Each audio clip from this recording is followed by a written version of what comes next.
Muy caro, bastante.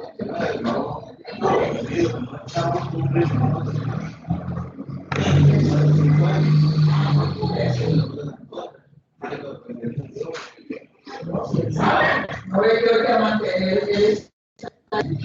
casi no nos ha dejado.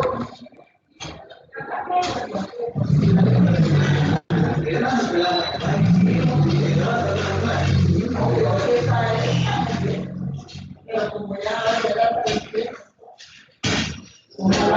que lo dejen ver y quedar a 8 y quedar pero que vengan que no.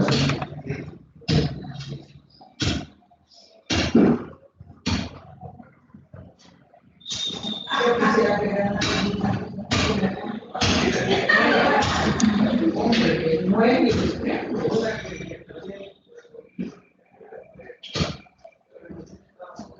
Ay, sí, como bien.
No, los dos panes ahí sí lo van a hacer.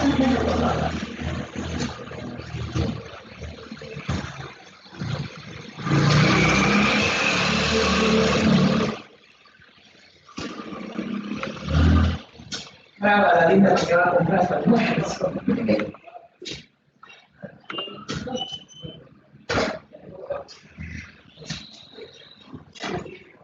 O sea, gente que mira, vea que han llevado tambos atrás. Sí. Échale. Buenos días, vamos a iniciar la reunión de este día. Bienvenidos todos a la reunión. Vamos a comenzar revisando la agenda que envió el licenciado Ramos para este día. Veamos acá.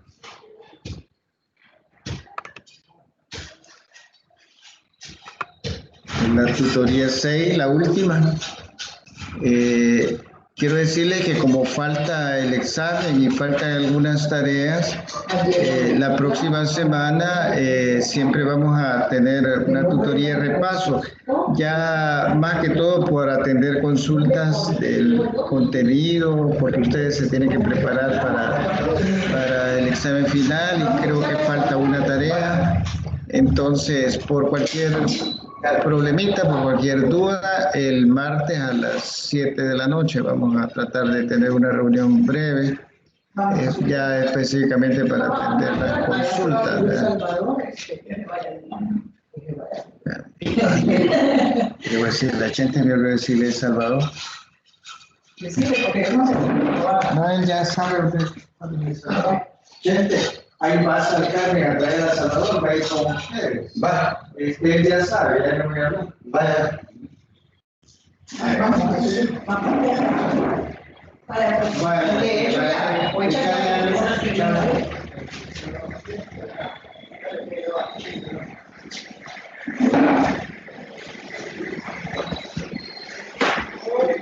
Quería saber si tuvieron tiempo de leer el material de la unidad 5, ¿verdad? Que el que vamos a revisar esta mañana. Y me gustaría saber si leyeron al menos una parte, me gustaría saber qué les pareció, ¿verdad? Porque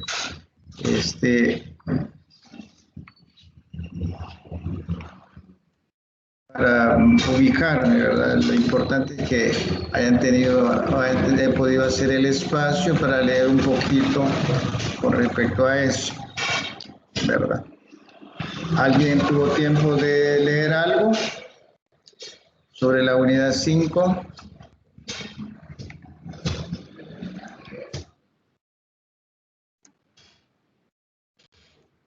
Bueno.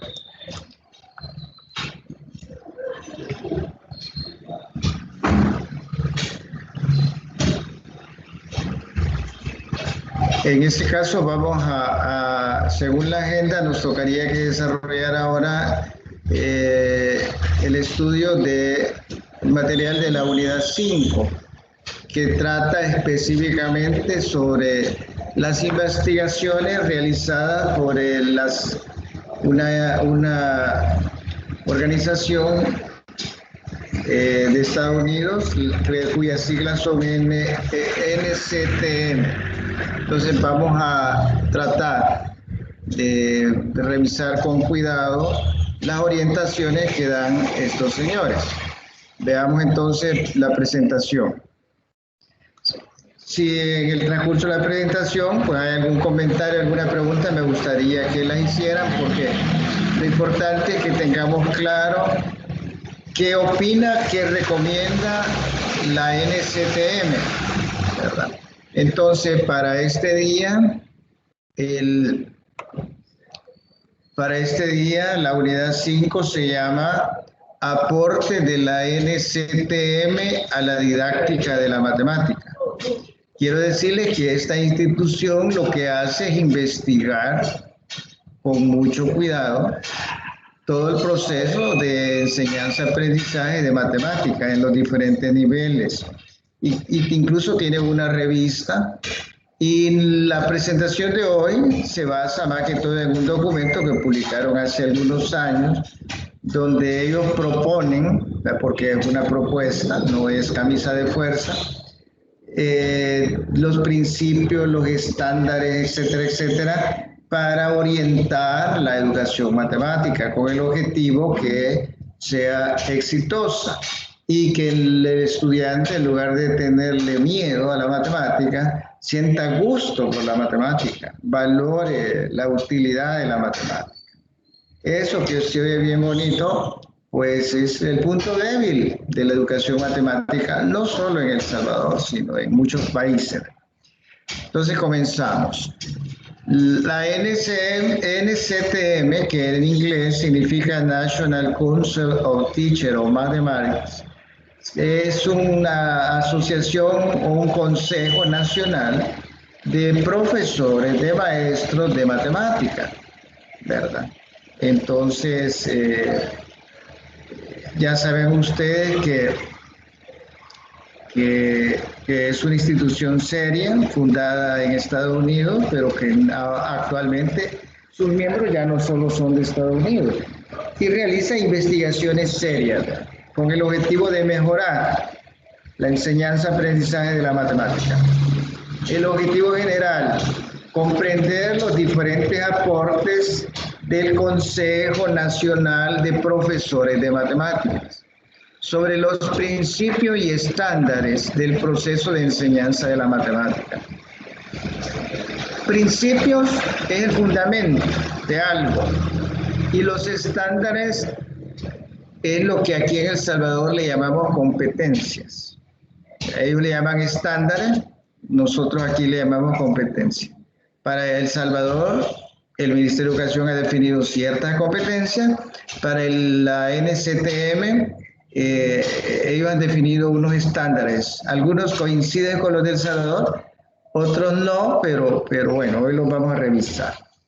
Es una institución seria, por eso la universidad ha tomado este documento para estudiarlo, como en la última tutoría, porque esta es la última tutoría del ciclo.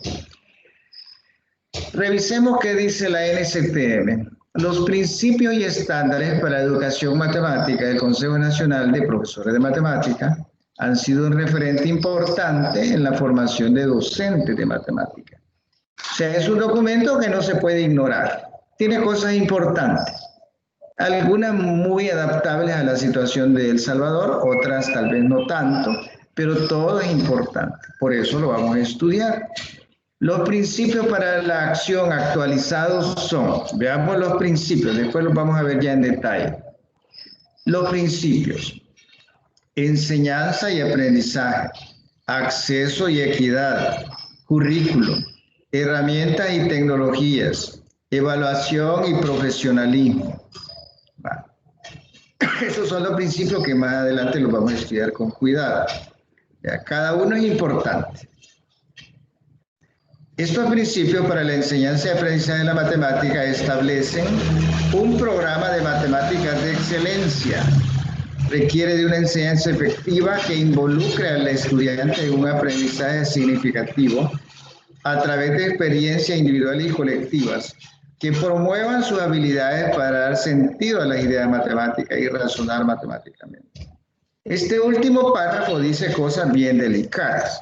No es un parrafito así, sacado de la manga de la camisa, como decimos aquí en El Salvador.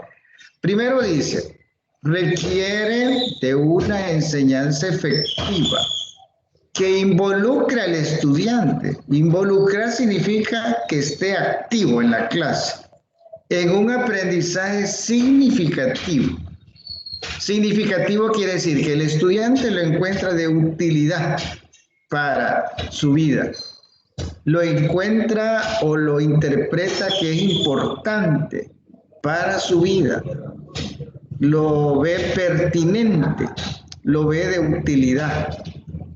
Por lo tanto, lo asimila, lo absorbe, como dicen los biólogos, y con eso construye un nuevo conocimiento, ¿verdad? Si no es significativo, ya perdió el interés del estudiante. Significativo en último término significa que para mí tiene sentido aprender esto. Ahí está la esencia. No tiene sentido para usted aprender esto, por mucho que le hagan, no va a aprender, porque para él, en otras palabras, no vale la pena aprender. ¿Y cómo lo va a aprender? A través de experiencias individuales y colectivas, o sea, puede trabajar de forma individual o en grupo. Esas experiencias deben promover sus habilidades para dar sentido a las ideas y razonar matemáticamente.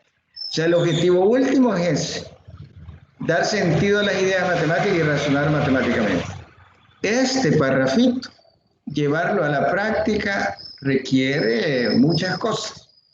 Yo, como profesora a la antigua, llego, explico cómo desarrolla un ejercicio y le pongo que hagan 10 ejercicios. Eso es mecánico. El alumno tal vez lo hará porque quiere que le den su certificado, pero él no sabe para qué sirve eso. No desarrolló las habilidades, no aprendió a razonar matemáticamente.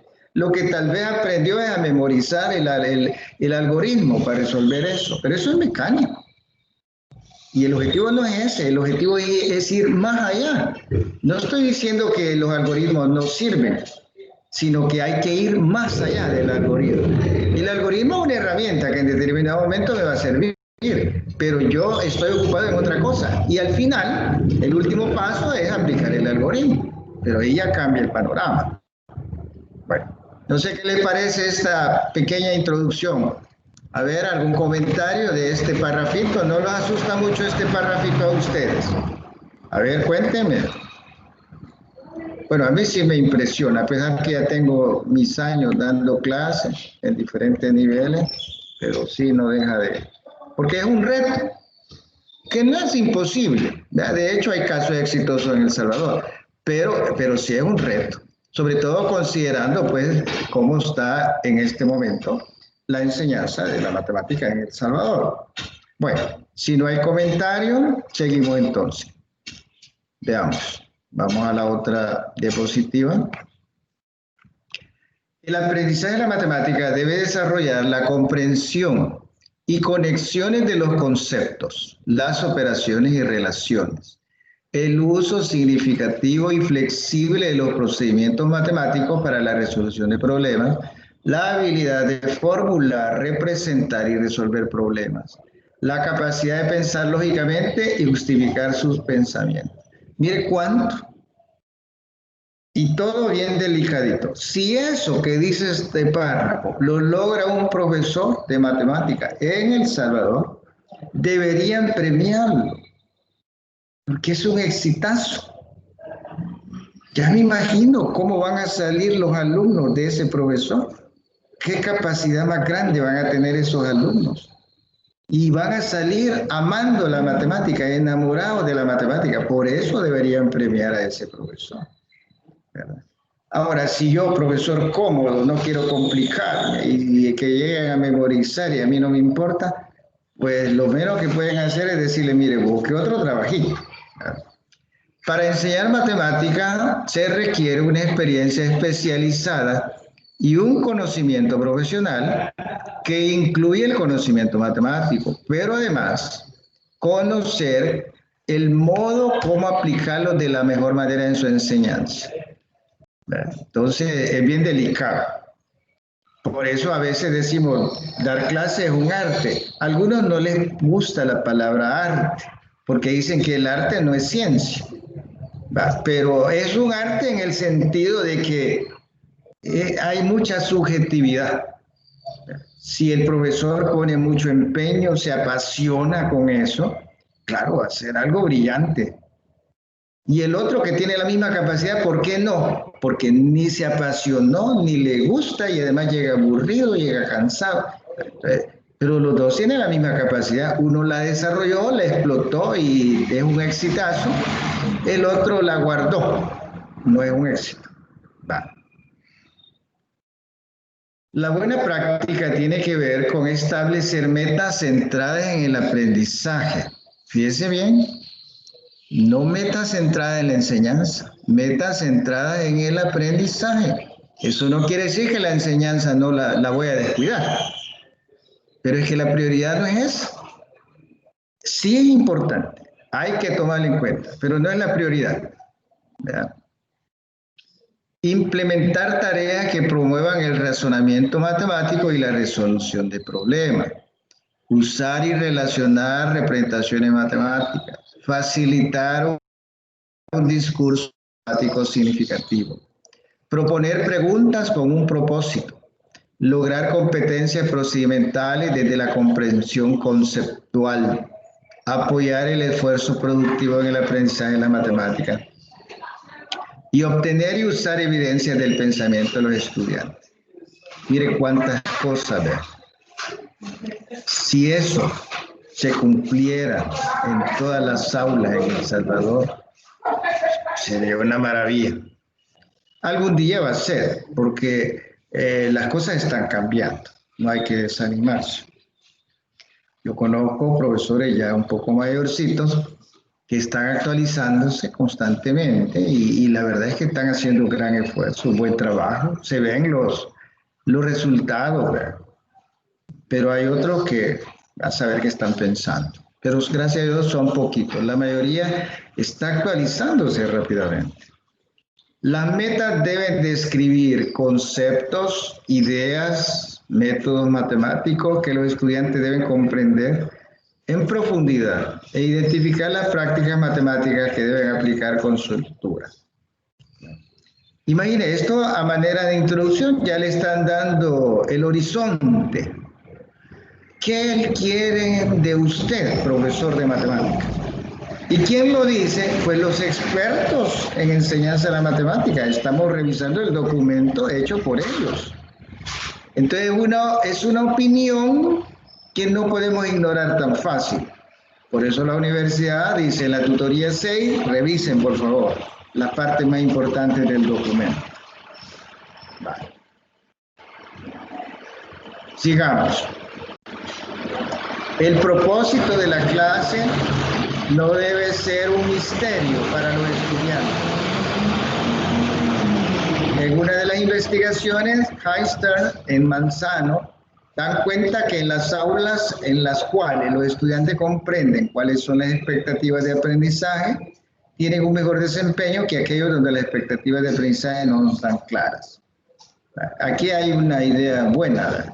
Al inicio de la clase usted debe explicar bien cuál es la meta de esa clase. ¿Qué pretende usted que aprendan los estudiantes ese día? Entonces,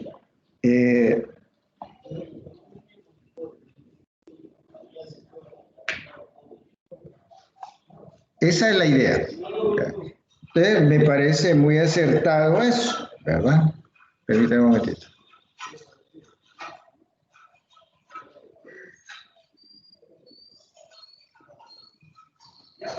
Hola, ya salieron, Salvador, hace como 10 minutos, ya van a llegar.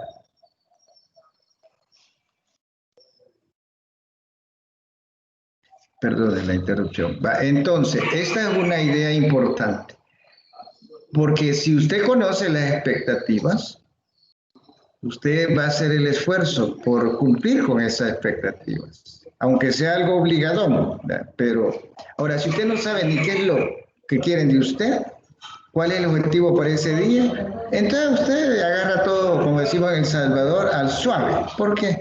Es que yo no sé ni a qué hemos venido aquí. Antes de entrar a los hallazgos sobre las tareas, me gustaría escuchar algún comentario de parte de ustedes con respecto a esta introducción, que yo siento que esta introducción da como el panorama. Mire, por aquí tenemos que irnos los profesores de matemáticas. Y se oye bien bonito, pero es delicado. Ahora, la gente observa, no toda la gente es ciega. Si usted aplica eso y logra llegar a eso, se le va a correr el prestigio. Este profesor sí hace bien su trabajo. Mi hijo odiaba las matemáticas, ahora le gusta la matemática, disfruta la matemática. ¿Y quién hizo esa transformación? Pues el docente. Entonces, es un reto, no un reto imposible. Lo que pasa es que requiere dedicación. En El Salvador, da pena decirlo, pero el magisterio de la docencia está muy desprestigiada por diversas razones. Eso no quiere decir que el 100% de docente está votado. Hay gente de respeto, gente que hace bien su trabajo, pero lamentablemente es más fuerte la mala imagen. Ahora, nos corresponde a nosotros, a ustedes como profesores jóvenes, pues borrar eso. Si usted llega a una escuela, un colegio, tiene su grupo de alumnos y logra llegar o avanzar por ese rumbo que ha planteado la NCTM, pues su prestigio, usted va a ser un maestro respetado. Como en Finlandia. En Finlandia sale un maestro por las calles, Dios guarde, no le falta que la gente le arrodille. ¿Por qué? Porque es maestro. No cualquiera es maestro en Finlandia y ellos hacen muy bien su trabajo y son el número 1 en las pruebas internacionales desde hace muchísimos años. Los gringos, con toda la tecnología que tienen, son el número 8. Dicen que ya bajaron, que este año pasaron al 9. Ahí sí no estoy muy seguro, no he leído esa información, pero me llegó el comentario. Y Finlandia se mantiene en primer lugar, ¿verdad? Vale. Así es, tiene razón, compañera. Así es, ¿verdad? Uno tiene que, porque es nuestro prestigio. Acuérdese que viendo hacia el futuro, nosotros nos abrimos las puertas o nosotros nos las cerramos. Imagine que usted llega nombrado a una escuela, a un colegio, lo designa, usted va a trabajar en tal instituto, pero usted lleva un récord precioso. La gente encantada que usted haya llegado ahí. Pues sí, mire, este hombre o esta mujer, cosa seria. La matemática. Ahora, si usted lleva la mala trayectoria, entonces no lo van a querer aceptar. Y si lo aceptan, va a ser algo así como decimos en El Salvador, de mala gana. Entonces, es uno mismo el que se abre las puertas o se las cierra. Eso ya pensando, pues, ya en la parte laboral, ¿verdad? No sé cuántos de ustedes ya están trabajando, pero los que ya trabajan me van a comprender esa situación. Bueno, ahora vamos con la segunda parte. A ver si hay algún comentario, alguna pregunta. Aquí la compañera, pues sí, está explicando en el chat que efectivamente depende cómo hagamos las cosas, ¿verdad? Entonces, bueno, vamos con la otra parte entonces. Permítanme un momento, voy a copiar esto acá. Vamos con la siguiente parte.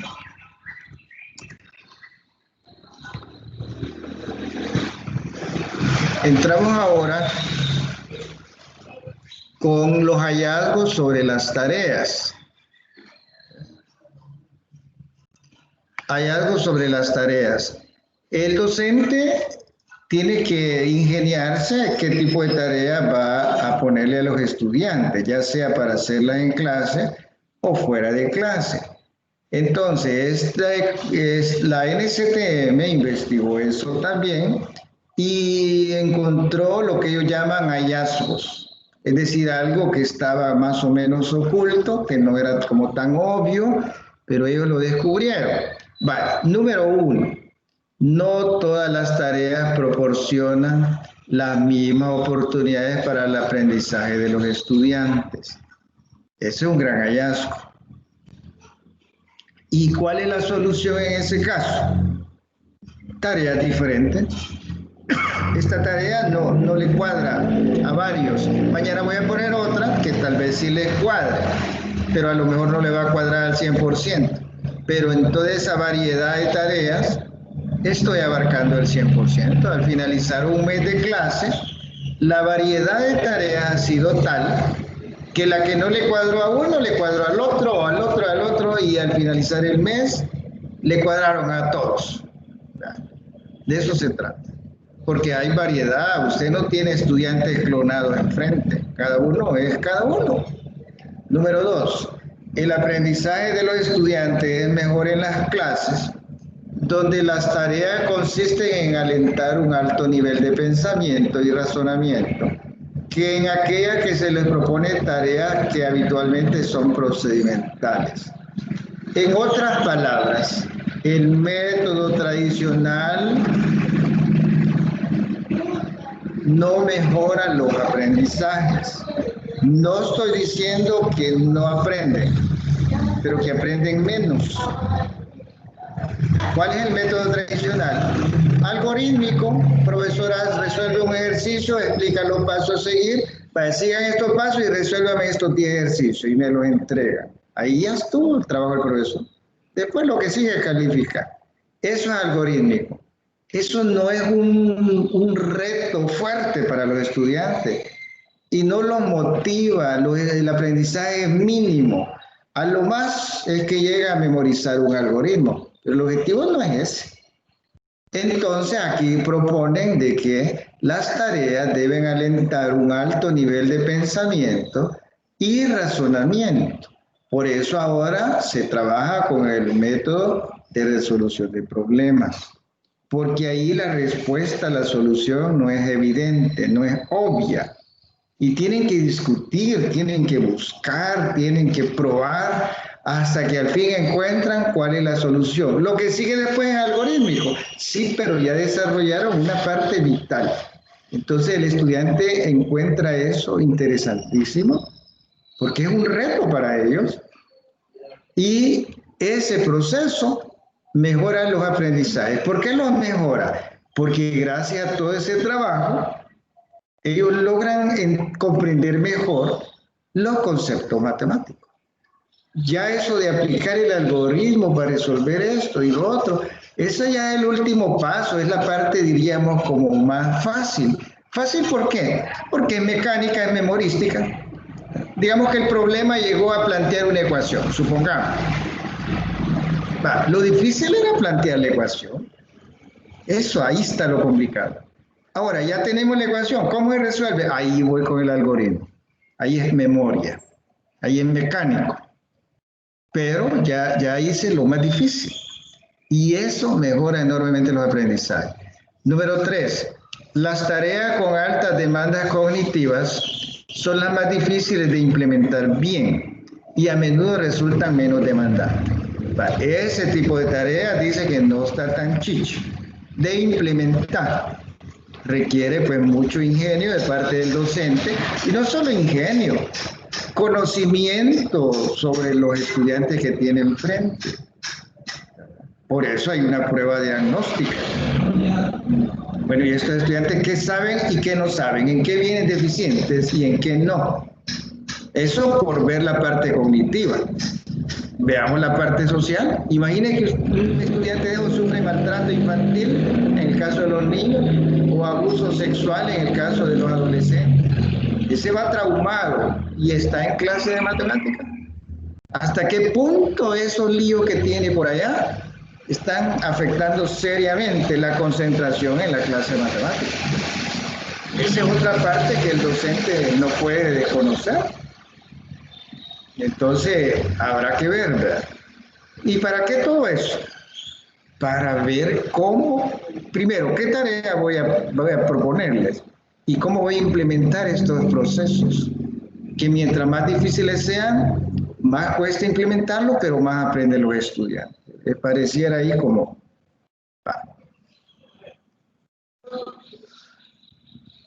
Ahora, el ANSTM, después de mostrar los hallazgos, propone, dice, para que las tareas logren un aprendizaje significativo, se nos propone la siguiente práctica.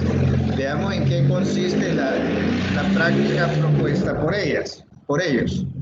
Primero dice, usar y relacionar representaciones matemáticas. Eso es importante, que el estudiante vea cómo se va relacionando un concepto con otro, porque los casos en la vida real así son. Ustedes ya a esta altura ya deben haber visto con detalle el proceso que se llama matematización. Hay un problema en la realidad. Llega el matemático y le dicen, ayúdenos a resolverlo. ¿Cuál es el primer paso? Observar cuidadosamente todo lo que la realidad presenta, tratando de obtener datos. La mayor cantidad de datos posible. Luego, si fuera posible, agruparlos. Los que se parecen, venga para acá, estos que no se parecen, vaya para allá y así. Una vez teniendo hecho como los grupitos, ver qué tipo de relación existe entre ellos. Si estaban formando parte de un problema, debe tener algún tipo de relación. Descubrir cuál es esa relación. Y así, y luego hacer el planteamiento matemático. Una vez que ya se interpretó, ya se relacionó. Todo ese proceso de matematización. Por eso el estudiante se le debe enseñar a usar y relacionar representaciones matemáticas, porque un problema de la vida real, al matematizarlo, se convierte en una representación matemática. Aquello que está dentro de la realidad, de forma abstracta, yo lo he convertido en una representación matemática, ya sea a través de una ecuación, a través de datos estadísticos, etcétera, etcétera. Vale. Número 2. Las representaciones tales como la elaboración de diagramas o tablas o el uso de palabras para mostrar y explicar el significado de un concepto permiten incorporar características centrales en las construcciones y acciones matemáticas. Cuando los estudiantes aprenden a representar, discutir y hacer conexiones entre ideas matemáticas en diferentes representaciones, ellos demuestran una profunda comprensión matemática. Por eso es importante usar y relacionar representaciones matemáticas. Veamos la número 3. Manejar las distintas representaciones de un concepto es como examinarlo desde distintas visiones. Y cada una de estas visiones le proporciona otra perspectiva del mismo concepto, lo que le permite al estudiante enriquecerlo y profundizarlo. Bueno. Y la última, otra manera de expresar su comprensión en matemática es facilitar un discurso matemático significativo. Esto se puede lograr promoviendo el diálogo entre estudiantes para que ellos puedan construir una comprensión compartida de ideas matemáticas. Si se fijan, esto que propone la NCTM está basado en usar y relacionar de la mejor manera posible las representaciones matemáticas. Y aquí explican detalladamente por qué, ¿verdad? Esto hay que tomarlo muy en cuenta, ¿verdad? Porque si esto se lo logran comprender los estudiantes y lo aplican, lo viven, van a disfrutar de la matemática, porque se van a dar cuenta que es una herramienta poderosa, que no sirve para marcarle a la gente, a la vida. Al contrario, es vital, es profunda. No sé si tienen algún comentario con respecto a esto antes de pasar. ¿Qué le parecen los hallazgos de la NCTM? Sí, aquí la compañera habla de la parte psicológica del docente. Identificar debilidades y fortalezas. Para eso están las pruebas diagnósticas, ¿verdad? Y no es que uno le va a ir a resolver los problemas al estudiante, porque ya uno no está para eso. Pero sí debe conocer los problemas del estudiante para ubicarse, ¿verdad? Imagine que en El Salvador, bueno, al menos donde yo trabajo, hay estudiantes, que gracias a Dios no son muchos, que han manifestado a los docentes que el único momento feliz que pasan es en la escuela. A pesar que la maestra es bien estricta, que los pone a hacer tareas, que esto y que lo otro, a pesar de todo eso, que no es precisamente un parque de diversiones donde está, él dice que el momento más feliz del día es cuando entra a la escuela y permanece ahí. ¿Qué quiere decir eso? ¿Que su casa es un infierno? ¿Y ese es nuestro alumno? Y él no es de hierro, eso le está afectando. Gracias a Dios no son todos los estudiantes así, pero hay de esos casos. Ahora, menciono ese punto crítico porque, como dice la compañera, ¿verdad? Nosotros no vamos a ir a resolver el lío de ese hogar. No nos toca a nosotros. Para eso hay instituciones que pueden intervenir en esos casos, pero lo menos que podemos hacer nosotros es conocer el problema. Es conocerlo porque la parte social, la parte emocional afecta. Y claro, no es culpa del niño, pero le está afectando. Bueno, si no hay comentarios, seguimos con la otra parte. Vale. Entonces ya vimos estas partes de la NCTM. Como ven ustedes, son cosas que ellos no las dicen solo por decir. Ahora vamos con el discurso matemático. Un componente esencial para que el discurso matemático sea significativo es proponer preguntas con un propósito, evaluar y mejorar el razonamiento del estudiante y la toma de sentido acerca de las ideas y las relaciones matemáticas importantes. Es decir, no preguntar solo por preguntar. Son preguntas con un propósito. Y ese propósito, ¿cuál es? Evaluar y mejorar el razonamiento del estudiante y la toma de sentido acerca de las ideas. Imagine que están aprendiendo a resolver ecuaciones de primer grado, ya. Creo que eso es algo así como de octavo, noveno. Entonces, el profesor puede lanzar una pregunta, pero pregunta con propósito. Vaya, hoy que ya más o menos vimos qué es una ecuación y cómo se resuelve, viene la pregunta. ¿En qué momento me puede ser de utilidad esto? ¿Y por qué? ¿O es que esto solo por ejercicio mental nada más? ¿O es que tiene aplicación ya en la vida real? A ver, coménteme, explíqueme. Esa parte que pareciera perder tiempo no es perder tiempo. Es donde le estamos dando sentido a todo lo que hemos hecho y que el estudiante descubra la utilidad de lo que hacemos y su aplicación en la vida real. Es importantísimo que muchas veces el profesor tradicional, estoy hablando de profesor tradicional, descuida esa parte. Mire, yo ya les enseñé cómo resuelve la ecuación. ¿Suficiente? No, no es suficiente, porque se quedó corto. Por eso no es suficiente.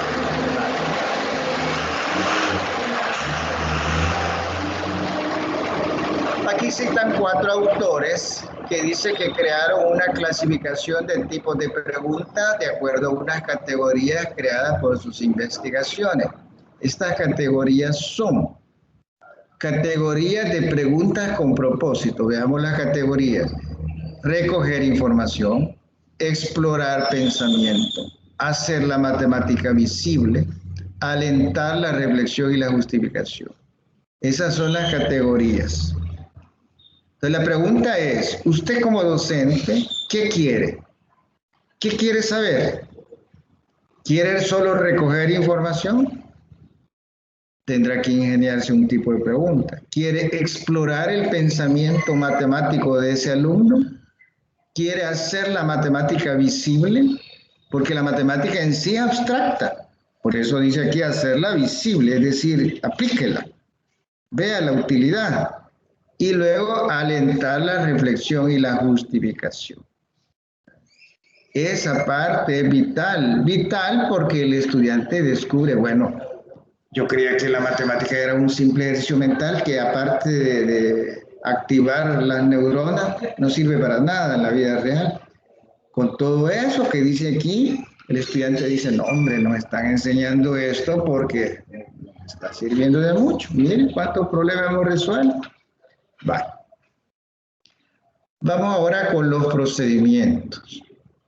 Los estudiantes retienen más aquellos procedimientos que están conectados con los conceptos de base y son capaces de aplicarlo en situaciones nuevas. Se cita a Martin, que describe algunas de las razones de las que depende la fluidez. Veamos qué dice este autor.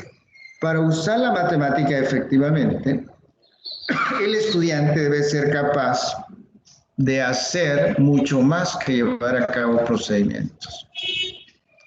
Ellos deben saber cuál es el procedimiento apropiado y más productivo en una situación determinada y qué es lo que logra dicho procedimiento. La ejecución mecánica de los procedimientos sin comprender las bases matemáticas a menudo conduce a resultados extraños y erróneos. Por eso se utiliza más el método de resolución de problemas y ante un problema tienen que usar el método heurístico para tratar de encontrar la solución, ¿verdad? Porque la parte algorítmica, mecánica, dice aquí que a veces lleva a resultados extraños y erróneos. Lo que pasa es que con el método de resolución de problemas pasamos a lo que la segunda taxonomía de Bloom dice pensamiento de alto nivel. Y eso sí ya motiva más al estudiante. Porque ya no es una parte mecánica. No es como el carro. Enciendo el motor, acelero y ahí voy. Ahí no hay mayor cosa que analizar. Pero la matemática es análisis, es reflexión, es interpretación. La parte algorítmica mecánica viene a ser como una parte necesaria, pero no prioritaria. La prioridad es otra. Ahora veamos un cambio importante en el modelo educativo. Lo voy a medio revisar y quisiera escucharlos a ustedes a ver qué les parece esto, porque antes de continuar, veamos, dice cambio importante en el modelo educativo y se divide en tres partes. Expectativas para los estudiantes. ¿Qué espera el estudiante? Acciones de los profesores para apoyar a los estudiantes y por último, indicadores para el éxito en el aula. Veamos la primera. Dice, el estudiante piensa o espera. Las soluciones correctas son importantes, pero también es poder ser capaz de explicar y discutir cómo se pensó y cómo se resolvió la tarea. O sea, al estudiante no le interesa solamente resolverla, le interesa también comprender por qué se resolvió de esa forma y cómo es que se llegó a eso. ¿Qué pueden hacer los profesores para apoyar a los estudiantes? Pide a los estudiantes que expliquen y justifiquen cómo resolvieron la tarea. Eso perfectamente se puede hacer en la clase. Valora la calidad de la explicación, tanto como la solución. Vale. ¿Cuáles son los indicadores de éxito? Los estudiantes explican cómo resolvieron la tarea y proporcionan justificaciones matemáticas para su razonamiento. Aquí le dan las tres partes. Lo mismo acá con los diagramas, bosquejos y materiales manipulables. Son importantes de herramienta para dotar de sentido a la tarea.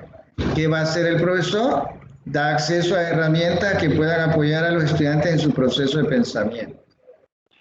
Los estudiantes son capaces de usar herramientas para resolver la tarea que no se puede resolver sin ellas. Aquí vemos ya la parte de los recursos, ¿verdad? Ahí va a entrar los diagramas, bosquejos y materiales. Y vamos ahora con la última parte. Comunicar durante la resolución de la tarea puede ayudar a otros en el progreso de la ejecución de la misma. ¿Qué puede hacer el profesor? Pide a los estudiantes que expliquen su pensamiento y planteen preguntas basadas en el razonamiento de los estudiantes, en lugar de dar su razonamiento sobre la tarea. ¿Cuáles son los indicadores? Que los estudiantes explican a sus compañeros y al profesor sus pensamientos sobre la tarea. El profesor plantea preguntas exploratorias basadas en el pensamiento de los estudiantes. Como ven aquí, el cuadro, que solo es una muestra, ¿verdad?, presenta qué espera el estudiante. Ante eso, ¿qué puede hacer el profesor? Y una vez ya hecho, ¿cuáles son los indicadores de éxito? O sea, yo como profesor quiero saber si esto fue un éxito o fue un fracaso, una pérdida de tiempo. Para eso, de ahí mismo sale el indicador. Entonces, si el indicador se cumple, quiere decir que fue un éxito la clase. El estudiante mejoró el aprendizaje y yo como profesor hice bien mi trabajo. A ver, antes de continuar, me gustaría escuchar los comentarios. ¿Qué le parecen las opiniones de la NSTM? A ver, cuénteme, por favor.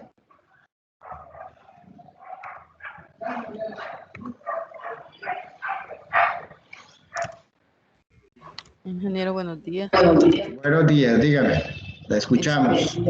Bueno, primero yo creo que al igual que como muchas otras profesiones, es importante que haya un grupo de personas que se interesen por mejorar siempre la forma. Bueno, muchos docentes, como usted decía, se preocupan y se esfuerzan por mejorar las metodologías de enseñanza, porque como todo se centra en cuánto aprenden los estudiantes. Entonces, qué interesante lo que estas personas siempre están investigando, porque me imagino, yo siento que ellos, todos los aportes que han dado, son en base a la experiencia que ellos tienen. Así Entonces, es. nosotros que, bueno, algunos quizás sí, ¿verdad? Ya son docentes, al menos en mi caso, ¿no?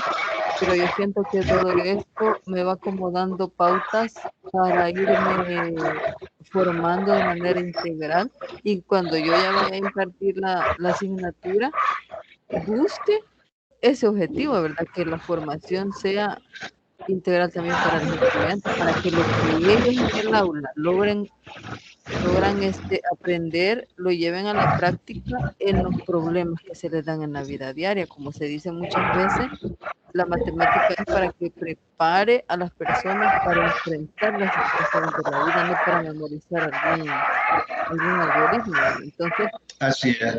yo creo que es de mucha ayuda la experiencia de estos profesionales que nos están aportando para que nosotros nos preparemos mejor. Y una cosa bien importante, que el que va a enseñar matemática tiene que ser una persona que afronte, que asuma con responsabilidad ese reto, porque sí es un gran reto el trabajar y el buscar que esa asignatura transforme, porque eso es lo que se pretende, no es una...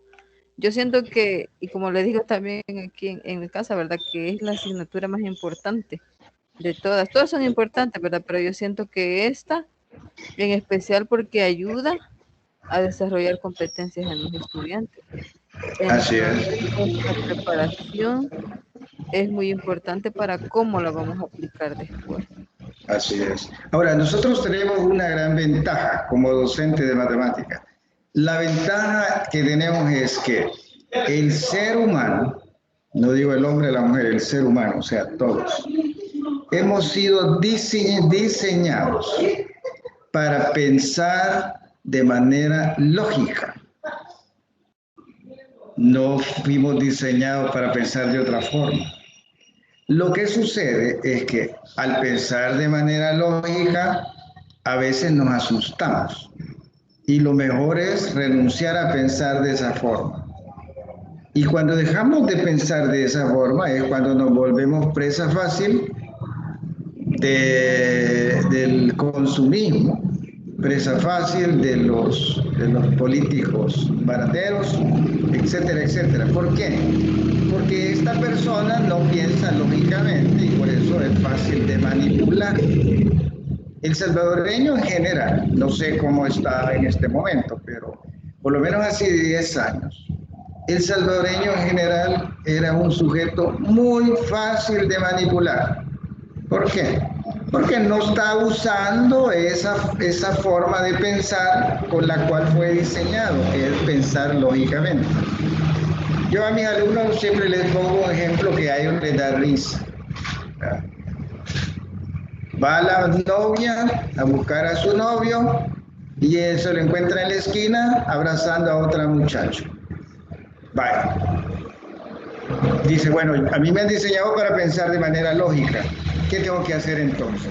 Pensar lógicamente. Esta es la situación que encontré. ¿Cómo la debo interpretar? Viéndolo lógicamente, haciendo a un lado las emociones, los sentimientos y todo. Que el hombre ya no me quiere. Ya buscó otra. Yo quedé solterita otra vez. ¿Qué debo hacer yo? Bueno, algún día voy a enamorarme de otra gente. Y aquí no ha pasado nada. Él ya me cambió, bueno, aquí llegamos. Pero eso es pensar lógicamente. Pero ¿qué hacen las muchachas? Bueno, ¿qué hacen todas? Aquí, disculpen las señoritas o señoras que están aquí, pero estoy poniendo un ejemplo de adolescentes. Ustedes a lo mejor ya no son adolescentes, así que no encajan en eso. ¿Qué hace la cipote? Ah, me lo estás quitando, ¿verdad? Y él agarra el pelo y comienza a darle, y llega la policía, y en la tarde las dos muchachas y hasta el novio en la policía esperando que llegue el papá y la mamá de cada uno a resolver el caso. Y ya quedan fichados en la policía por hacer desórdenes públicos. Todo por no pensar lógicamente. Es un ejemplo chistoso, pues, pero de adolescente. Pero, bueno. Entonces nosotros lo que tenemos, cuando le planteamos a la gente pensamiento, razonamiento lógico, matemático, estamos tratando con alguien que fue diseñado para pensar así. Esa es la gran ventaja que tenemos nosotros. Que él no quiere pensar así, bueno, pues hay que encauzarlo, hay que motivarlo hasta donde sea posible, estimularlo, pero que tenemos esa capacidad, ahí está la capacidad. Que no la queremos usar porque nos da miedo, Esa es otra cosa.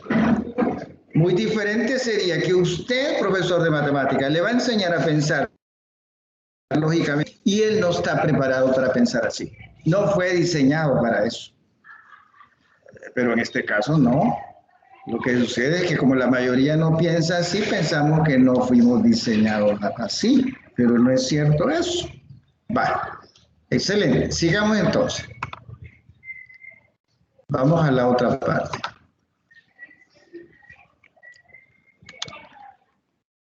Dice acá, obtener y usar evidencia del pensamiento. La última práctica nos propone obtener y usar evidencia del pensamiento de los estudiantes para evaluar el progreso de comprensión matemática y ajustar continuamente la enseñanza de forma tal que apoye y extienda el aprendizaje. Obtener y usar evidencia del conocimiento del progreso de los estudiantes son componentes esenciales para la evaluación formativa. La evaluación formativa, que es de la que está hablando acá, me permite a mí como docente hacer los ajustes que se requieran para que el proceso siga avanzando y siga mejorando. La evaluación no es para afligir al estudiante o para hacerme quedar a mí mal a mí como docente. La evaluación es simplemente un indicador, un parámetro, porque yo no voy a llegar a asumir. Yo voy a asumir que ya aprendieron todos. No, no me han mandado a asumir nada. Yo tengo que ver la realidad tal como es, me guste o no me guste. ¿Y quién me va a mostrar la realidad tal como es? La evaluación. La evaluación le dice a usted, mire, el 80% aprendió el 90% de lo que usted enseñó. Hay un 40% que no aprendió nada. Bueno, esa es la realidad que tengo enfrente y en la que tengo que trabajar como docente. Peor sería estar adivinando. Usted sale de la clase y dice, bueno, ¿y aprendieron o no aprendieron? ¿Comprendieron o no comprendieron? Y usted queda en la luna y ya se anda todo el tiempo. No, entonces no es buen docente. La evaluación formativa es esa. Vaya, ya vi cómo estamos. Ahora veamos, ¿qué me voy a inventar? ¿Cómo vamos a corregir esto? ¿Qué ajustes se necesitan? ¿Será que hay que cambiar el método? ¿Será que hay que poner otro tipo de tareas? ¿Será que hay que hacer más activa la clase? Etcétera, etcétera. ¿Y basado en qué? Basado en un indicador que usted no se inventó.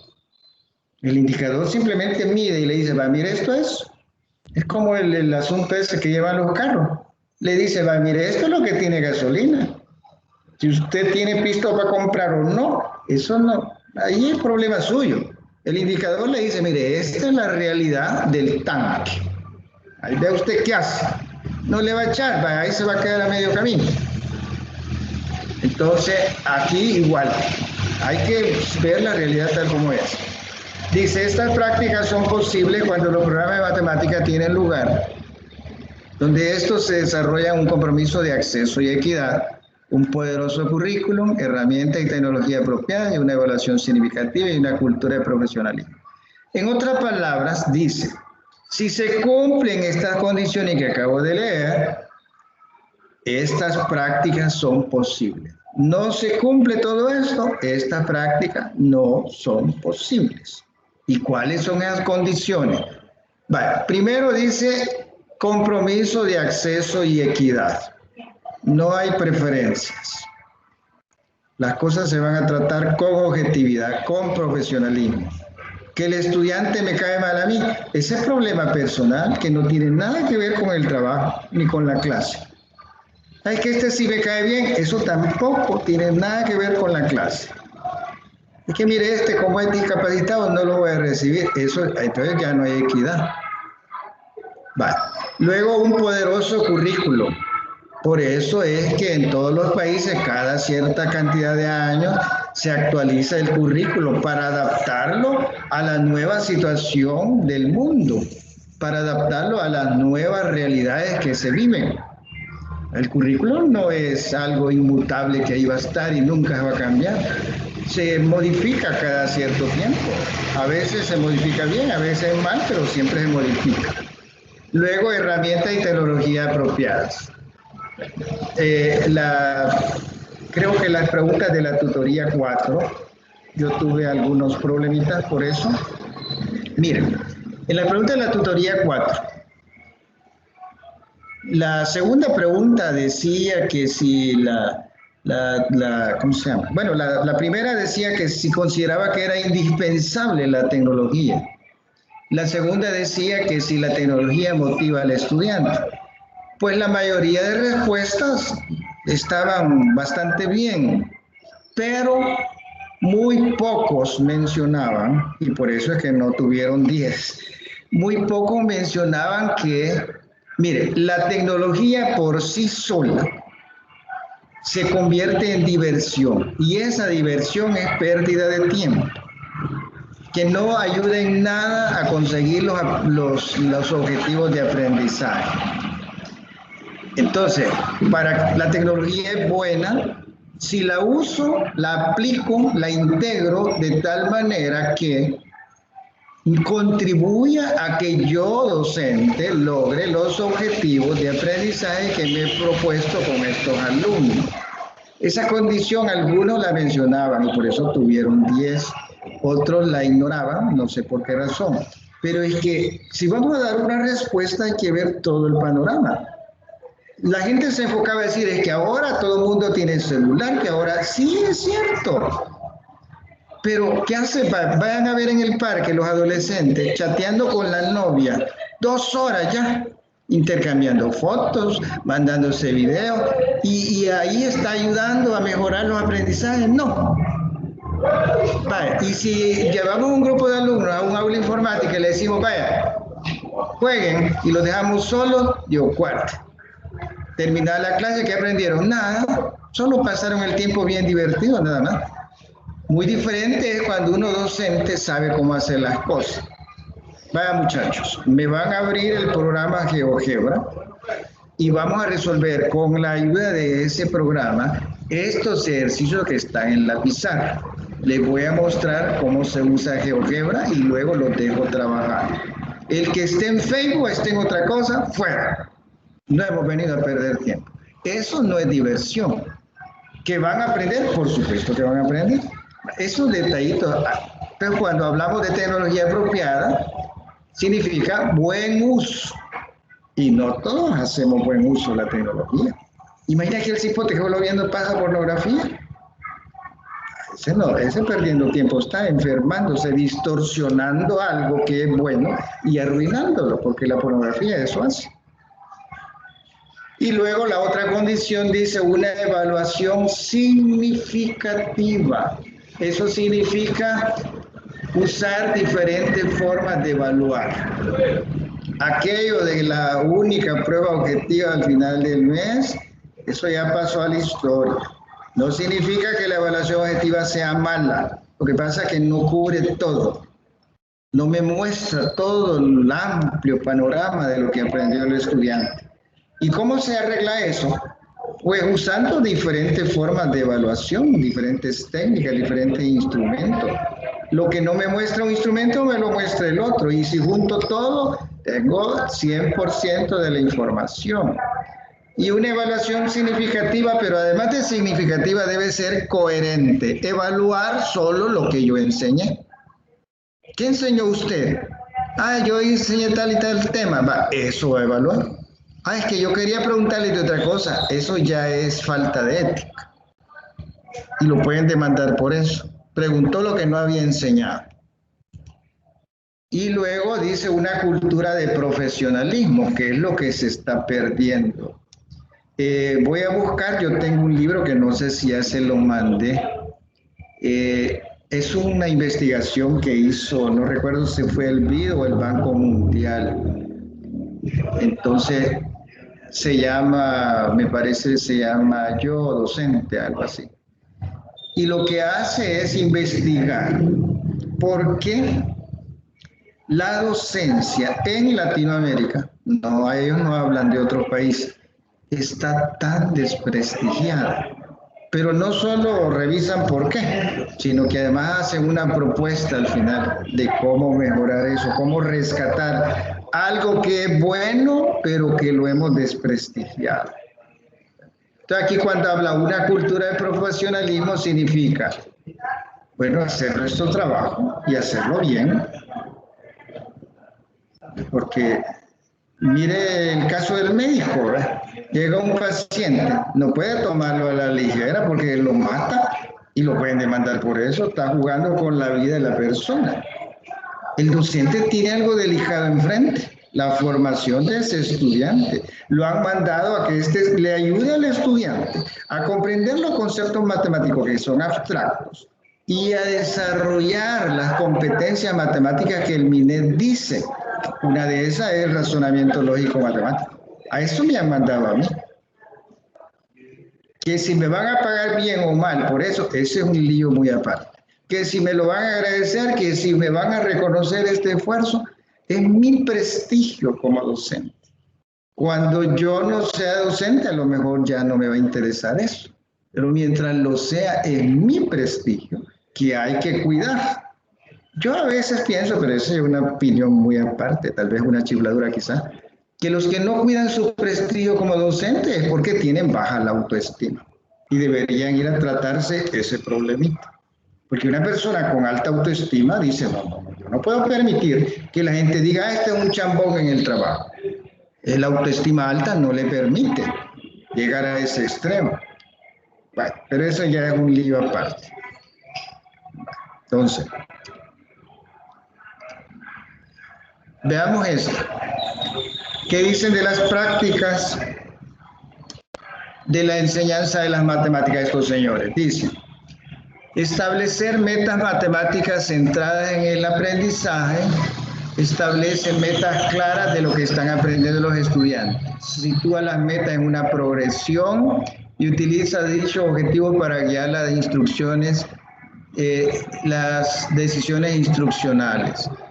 Es decir, que no anda perdido. Cuando dice fijarse metas, significa, como decimos en El Salvador, no trabajar a lo loco, a como salga. No, aquí no. Por eso es un trabajo profesional. Mire, la meta para esta clase, para esta semana, es esta. Y todo lo que yo haga va enfocado ahí. Por detrás de esa meta hay un objetivo que es mucho más amplio. Hacia eso voy a darle rumbo a mi trabajo. El horizonte es ese. No voy a ir a lo que salga, no vengo a improvisar. Que si logré o no logré, eso se va a saber después. Pero hoy por hoy, el rumbo es ese. Luego dice, implementar tareas que promuevan el razonamiento y la resolución de problemas. Ya explicamos por qué, porque eso genera habilidades que le van a servir para toda la vida. Por eso la insistencia en que se trabaje así, porque lo que ahí se genera, lo que ahí se aprende, es para toda la vida. Si aprendió solo a usar un algoritmo y mecánicamente y memorizar, pues se quedó corto. No es que eso que aprendió sea malo, yo no estoy diciendo eso. Es que se quedó muy corto. Vale. Usar y relacionar representaciones matemáticas. La enseñanza de las matemáticas motiva a los estudiantes a hacer conexiones entre diferentes representaciones matemáticas para profundizar la comprensión de los conceptos. Eso de hacer conexiones, eso es vital. Esa ya es la matemática pura, ya es un nivel de abstracción grande, ya es lo que Bloom decía, pensamiento de alto nivel. Se puede llegar a eso, pero claro, depende del interés del estudiante, de la habilidad del docente para saber proponer y conducir el aprendizaje de la mejor manera. Y luego facilitar el discurso matemático significativo. Promueve el diálogo entre los estudiantes para que ellos puedan construir una comprensión compartida de ideas matemáticas a través del análisis y comparación de los enfoques. Entonces, estas son prácticas que propone. Luego dice proponer preguntas con un propósito, que ya las vimos, ¿verdad?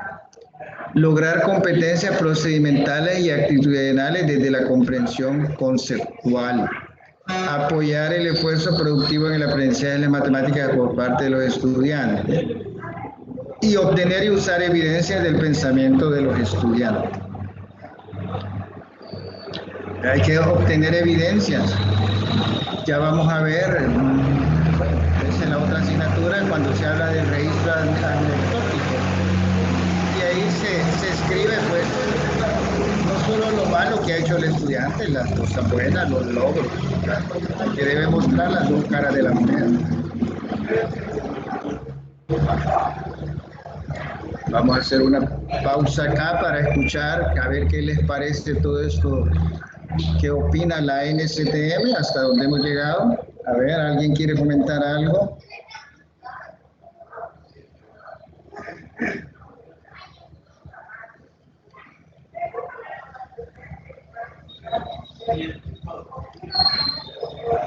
Va, si no, continuamos.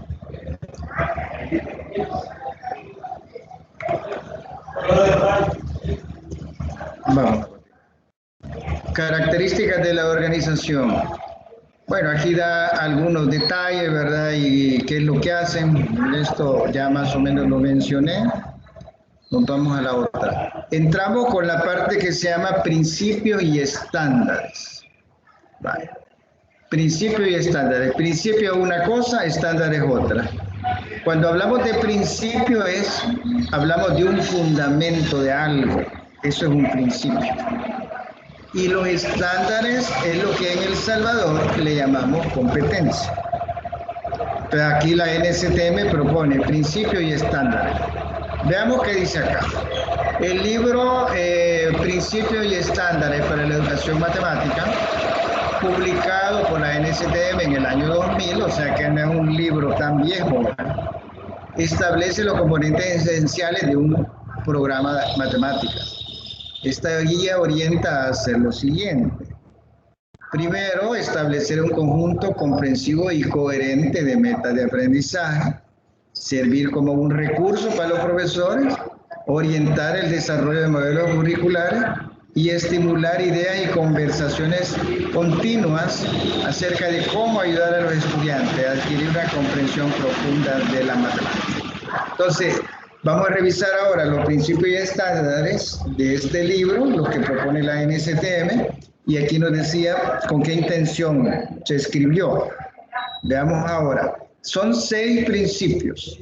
Revisémoslo uno por uno y me gustaría, pues, al final de los 6 principios, escuchar comentarios de parte de ustedes.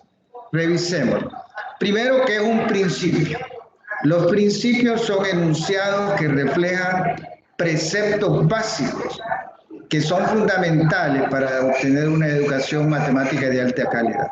Cuando hablamos de precepto, es casi algo obligatorio, un precepto.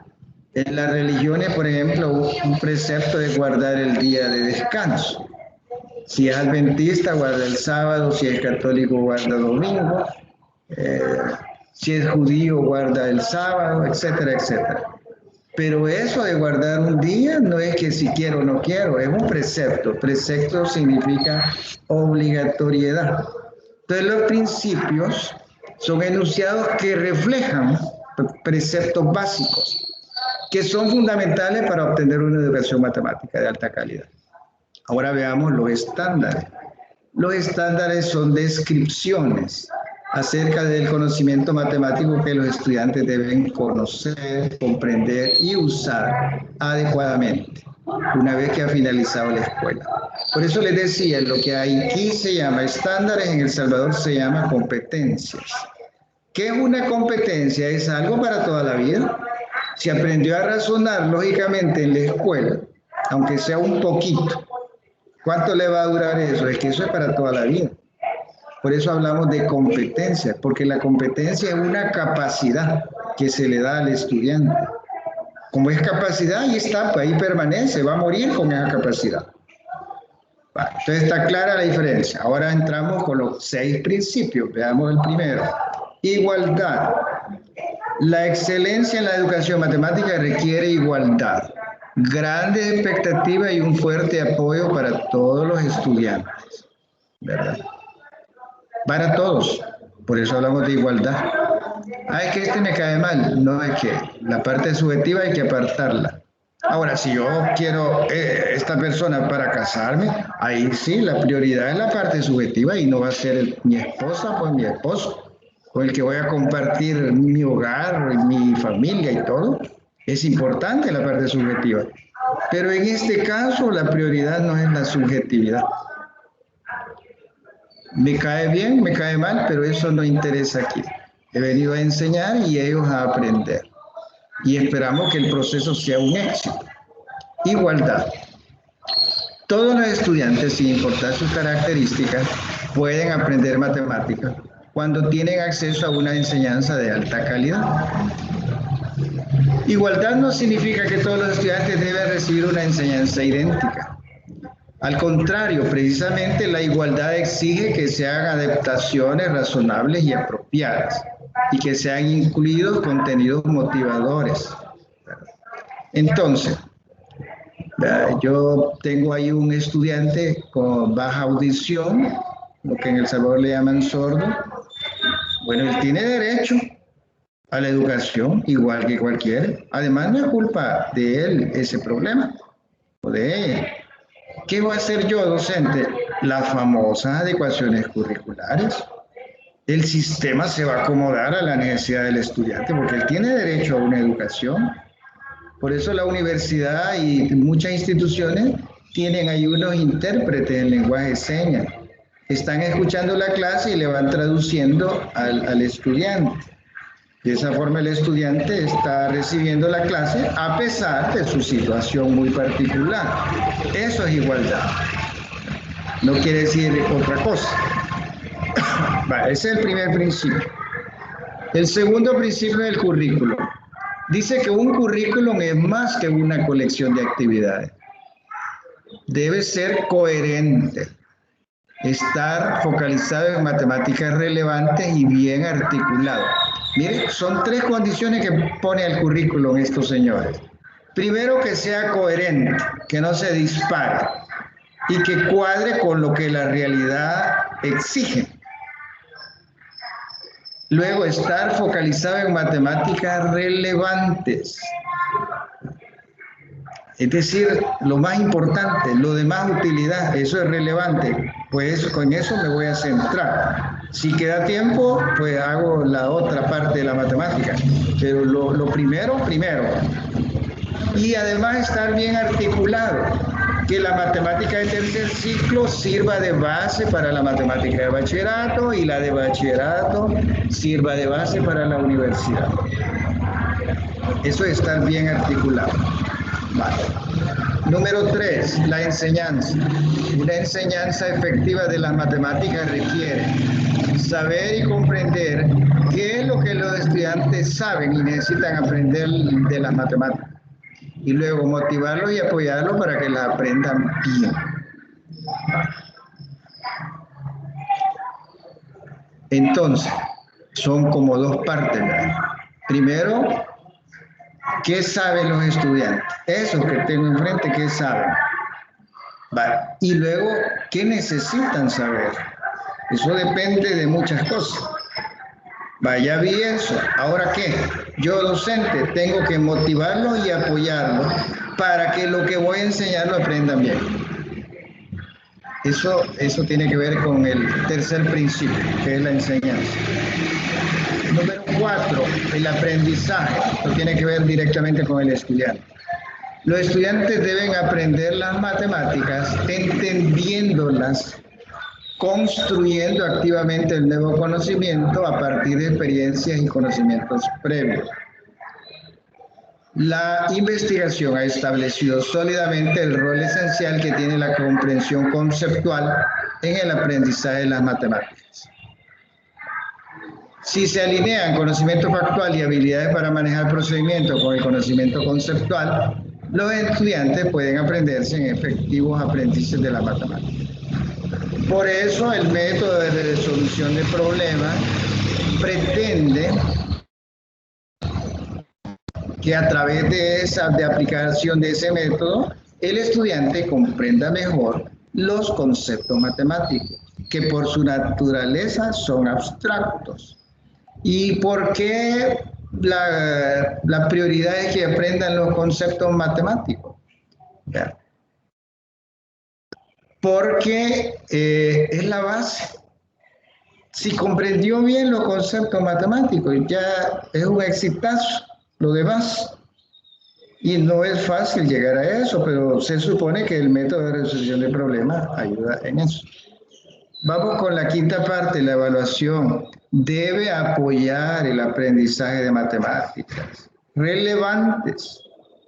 Es decir, aquella matemática que le va a dar de utilidad en la vida diaria, eso lo vuelve relevante. Y proveer de información útil tanto a profesores como a estudiantes.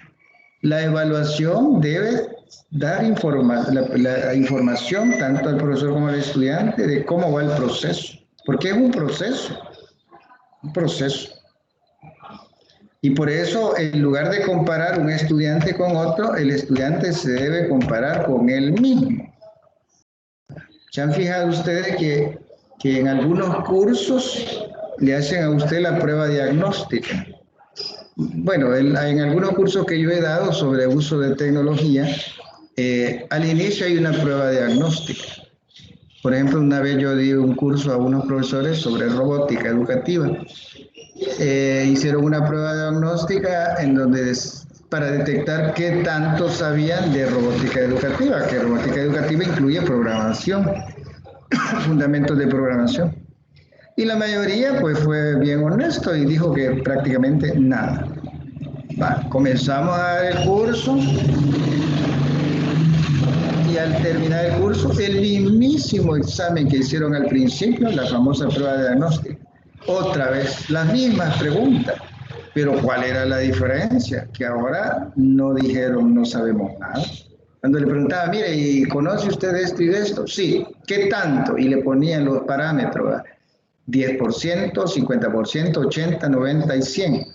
Pues la mayoría andaba entre 50 y 60 después del curso. Entonces, y esa evaluación es importante porque le da información al profesor y al estudiante. El estudiante va tranquilo y dice, bueno, yo en realidad en este curso, a pesar de las dificultades, he aprendido bastante.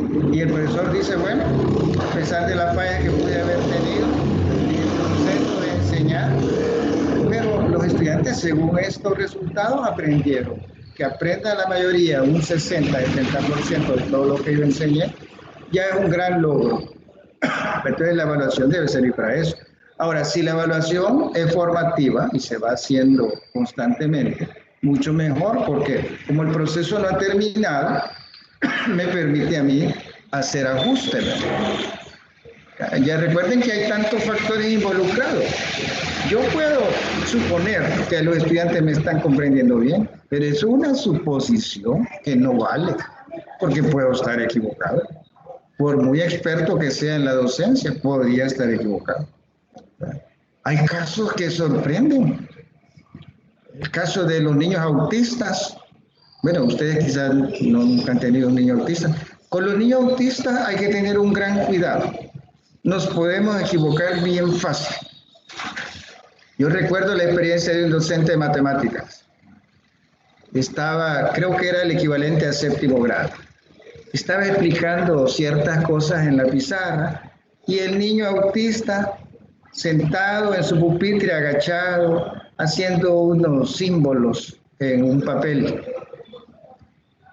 Y aparentemente estaba despistado, pues, fuera del lugar el muchacho, pero era autista. Con autista hay que tener un gran cuidado. Entonces, cuando ya el profesor llenó la pizarra, entonces dijo, bueno, este hipote lo voy a ubicar porque o va a estar en la clase o qué, ¿verdad? Pero se le olvidó que el niño era autista. Entonces le dijo, lo llamó por su nombre, explícame esto, le dijo. Y entonces el niño, solo una mirada le dio la pizarra, una, que ni duró la gran cosa, creo que sería un par de segundos. Ellos no necesitan detenerse mucho tiempo.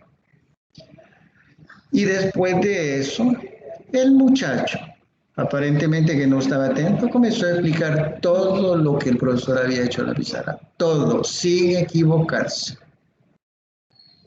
porque era autista. Los autistas a veces sorprenden, a veces son necios también, hay de todo, pero hay que conocerlos y a veces sorprenden. Entonces el profesor bien podía haber dicho, este alumno no me puso atención, por lo dibujando estuvo toda la clase, este no aprendió nada. Lo que pasa es que el autista no necesita estar viendo horas la pizarra para entender. Una simple mirada y ya entendió más de la cuenta. Entonces, por eso le digo, uno puede ser muy experto, pero se equivoca. Entonces, para no equivocarse, ahí está la evaluación.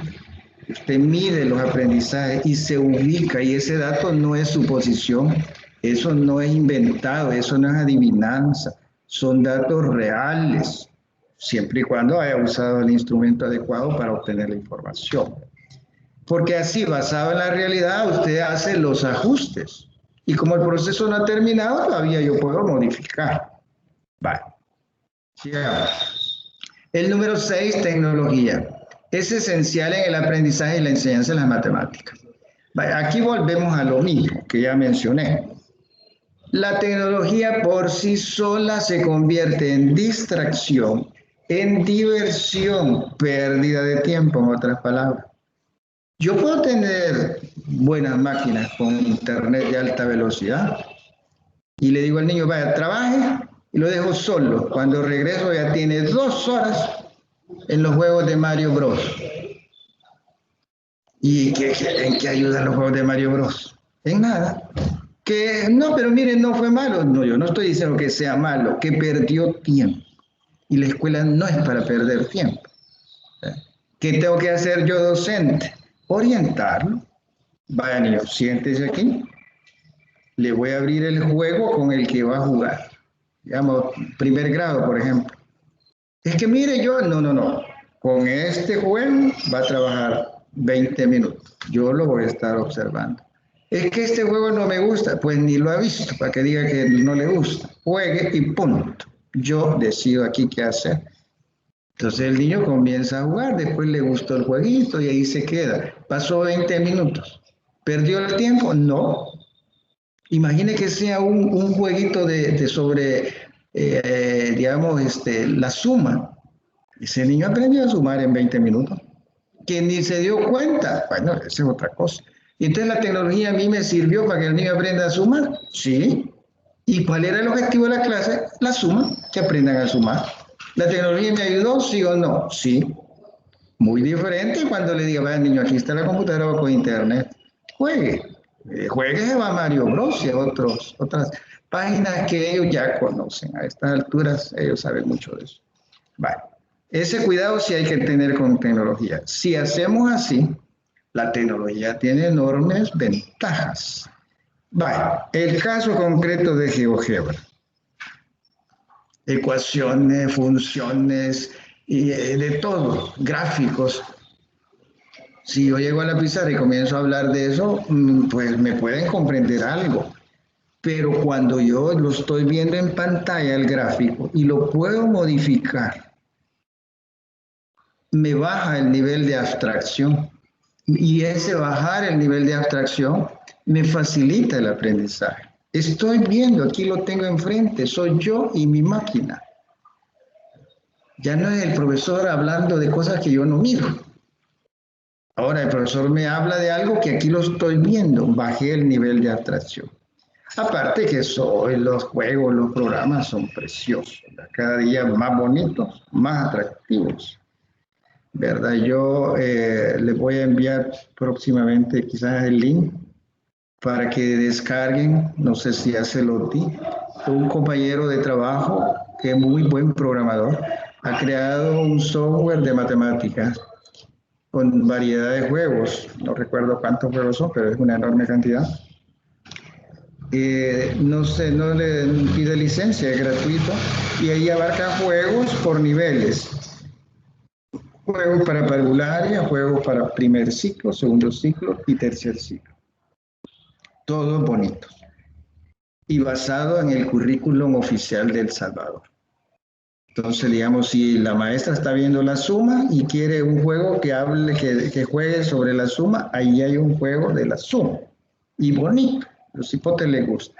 Le voy a dar ese, voy a subir el link y se lo vamos a enviar por correo antes que termine el ciclo, por si no lo tienen, porque es bonito, ¿verdad? Para sus hijos, si ya tiene hijos, o para sus alumnos cuando algún día tengan que dar clases, si no es que está dando clases ya. Estos son los 6 principios. Antes de entrar a los estándares, me gustaría saber qué le parecen estos 6 principios a ustedes. A ver, un comentario, no sean malos, no se queden calladitos, quiero saber su opinión, porque a mí los principios me gustan, pero esa es mi opinión. No sé si a ustedes lo dejaron, como decimos los albareños, apantallados los de la NSTM, o usted dice, los señores vienen a decir lo mismo que yo ya sabía. No sé, por eso quisiera escucharlo. A ver, dígame, jóvenes ilustres, ¿qué le parecieron?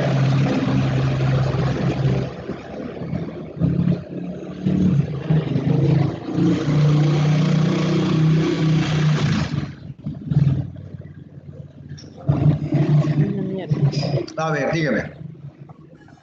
Solo quizás como retomar un poquito sobre el último principio con respecto a la tecnología. Ajá, Que dígame. a veces yo me admiro porque fíjese que al menos aquí en mi caso, Sí. hay niños y jóvenes que utilizan esas herramientas de una manera en que no sé cómo aprenden de rápido, entonces es de aprovechar esa habilidad que ellos tienen para implementarla, para utilizarla en la enseñanza de algún contenido. Y yo creo que en matemática todos los contenidos dan la pauta para poder utilizar este tipo de herramientas, porque la tecnología avanza, ¿verdad? La ciencia va avanzando, entonces la matemática no se puede quedar atrás y nosotros como futuros docentes o docentes ya algunos debemos de innovar, debemos de irnos capacitando, actualizando, formándonos, no solo con lo que el ministerio da, sino que nosotros hay que rebuscarnos, ¿verdad? Como se dice, Sí. ir al día porque mire, yo admiro cómo ellos aprenden de rápido cosas que yo no sé, entonces es de aprovechar, ¿verdad? Esa habilidad y meter ahí este tipo de enseñanza, de aprendizaje, que la matemática a través de, porque como eso les gusta, ¿verdad? Sí. Entonces hay que ver las cosas que a ellos les gusta para poder utilizar y enseñarles, ¿verdad? Sí, Entonces tiene yo creo que razón. eso es muy importante y otra de las cosas que también es de tomar en cuenta es con respecto a la igualdad de los principios que mencionan ahí los Sí, sí. Ajá. ¿verdad? Entonces, que las expectativas que como docentes o como estudiantes llevamos al inicio, pues vayan como de acuerdo a los objetivos, ¿verdad? Y que podamos ayudarles a que ellos se involucren en ese proceso, que ellos sean como digo yo muchas veces, ¿verdad? Protagonistas de su propio aprendizaje, que no solo sean espectadores, sino que formen parte, porque cuando se hace así, se aprende más. Claro que sí. Excelente. Usted tiene razón. Hay que explotar, hay que aprovechar esa habilidad casi innata que traen los niños y los jóvenes para la tecnología. Es de aprovecharla y estimularlo al mismo tiempo, ¿verdad? Yo he tenido la experiencia bueno, y hablo de mi trabajo porque no conozco muy bien el trabajo de los demás, ¿verdad? Entonces, por eso no pongo ejemplos del trabajo de los demás, porque sí conozco algo de ellos, pero bueno, en cambio el mío lo conozco. No es egocentrismo. Pero mire, hay que estimularlos también. Por ejemplo, los niños de primer grado que a veces yo atiendo, porque atiendo a veces esos niveles, llegan los niños y les digo, vaya, mire, hoy como la maestra dice que este es el tema que están viendo en clase, van a entrar a este juego y van a jugar así, así y así durante 20 minutos. Y yo voy a estar reloj en mano y viendo que nadie haga otra cosa. Si ustedes me cumplen eso, le voy a dar los otros 15 minutos para que jueguen en los juegos que a ustedes les gustan. Ahí ya me lo eché a la bolsa. Me aguantan los 20 minutos, se concentran porque es que si no, no los dejo entrar a los otros. Igual con los jóvenes. Yo tengo un grupo de tercer ciclo con el que trabajamos la parte que se llama Fundamentos de Programación y Robótica Educativa, que la programación de por sí es algo tediosa a veces. Entonces yo les digo, mire, trabajemos como Dios manda en esta clase, que la clase con ellos dura más o menos 1 hora con 40 minutos, corrida. Trabajemos como Dios manda en esta clase. Y si los veo así, y yo aquí voy a estar a la par de ustedes, voy a darme cuenta si de verdad trabajan así o no. Si los veo trabajar de ese modo, los últimos 20 minutos, sin que ustedes me lo pidan, yo les doy chance de que entren a Facebook y comiencen a chatear con quien quiera. Que eso en muchas escuelas está prohibido, que vean Facebook. Pero yo es el premio que les doy. Así que mire, se ponen las pilas en la primera parte y trabajan porque es que ellos lo que quieren es Facebook. ¿Vale? Y hasta ellos van viendo el reloj. Mire, ya llegamos a los 20 minutos que usted dijo. ¿Vale? Entonces cierren todo, guarden y abran su Facebook, que es lo que les encanta. Y están autorizados, pues no ese fue el trato. Y vieran, me ha funcionado. No sé con otro grupo, con otra escuela cómo será, pero a mí me ha funcionado. Bueno, sigamos entonces con la última parte. Ahora vamos con los estándares. Bueno, este era el último principio. Los estándares. Ellos hablan de 5 estándares de contenido y otros estándares de proceso. Cuando hablamos de contenido, pues se refieren a los temas o áreas de matemática que ellos consideran vitales, que no podemos ignorarla. No debe faltar esa área o ese contenido. Por eso hablan de estándares de contenido. Y luego están los estándares de proceso. Los estándares de proceso que mencionan aquí son más parecidos a las competencias que habla el currículum oficial de El Salvador. Vale, dice acá, los 5 estándares de contenido describen explícitamente los ejes de contenido que los estudiantes deben aprender. O sea, ¿qué deben aprender? Ahí están los 5 estándares. Eso es lo que deben aprender. Y luego los 5 estándares de proceso destacan la forma para adquirir y aplicar esos conocimientos. Estamos hablando ya de capacidades. ¿Cómo desarrollar esa capacidad? Esos son los estándares de proceso. Veamos los estándares de contenido. Primero, números y operaciones. Eso es lo fundamental, que los niños pequeños comprendan los números, el desarrollo del significado de las operaciones matemáticas y la fluidez en el cálculo. Ese es el primer estándar, puros números y operaciones con los números. Esas operaciones van desde las más sencillitas, las 4 operaciones aritméticas, hasta las más complejas. Allá en la universidad hablamos de integrales dobles, triples, transformar de Laplace. Pero en primaria, ¿qué hablamos? Aprender a sumar y a restar. Una vez que ya pueden eso, multiplicación y división. Y la división es lo que más les cuesta a los niños.